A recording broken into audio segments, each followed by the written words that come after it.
আসেন কথাগুলো শুনি, তারপর আমি কিছু বলি। সাবেক প্রধানমন্ত্রী জননেত্রী শেখ হাসিনাকে সসম্মানে বাংলাদেশে ফিরে এনে তাকে আবার পুনরায় বাংলাদেশের প্রধানমন্ত্রী নির্বাচিত করা হোক। উনি বোঝা উচিত যে টুথপেস্ট যদি বাইরে হয়, টুথপেস্ট বাইরে হলে কিন্তু সেটা ঢোকে না। ওনার কথা তো শুনলেন, এবার আমার কিছু শোনেন। সব কিছু হলো অভিজ্ঞতার প্রয়োজন আছে। এটা কি টুথপেস্ট নেই?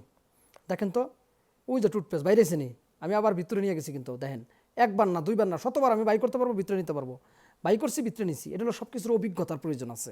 সবাই সব কিছু পারেন। আপনি 10 লাখ টাকা নিয়ে ব্যবসায় নামছেন, আর একজনে 5 লাখ টাকা নিয়ে ব্যবসায় নামছে। আপনি লস খাইছেন, সে উন্নতি করছে।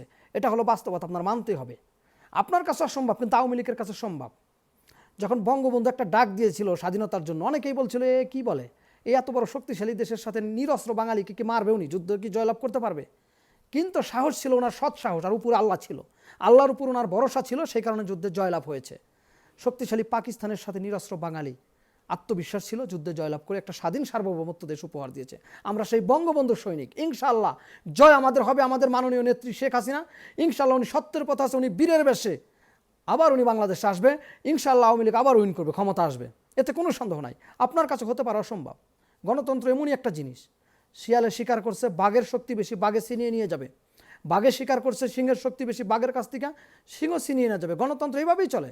আপনারা অবৈধভাবে ক্ষমতা দখল করেছেন, ন্যায়ের পথে থেকেই আমরা ইনশাআল্লাহ আমরা জনগণের ভোটের মাধ্যমে জনগণকে সঙ্গে নিয়ে আবার ইনশাআল্লাহ আমরা ক্ষমতা আসবো।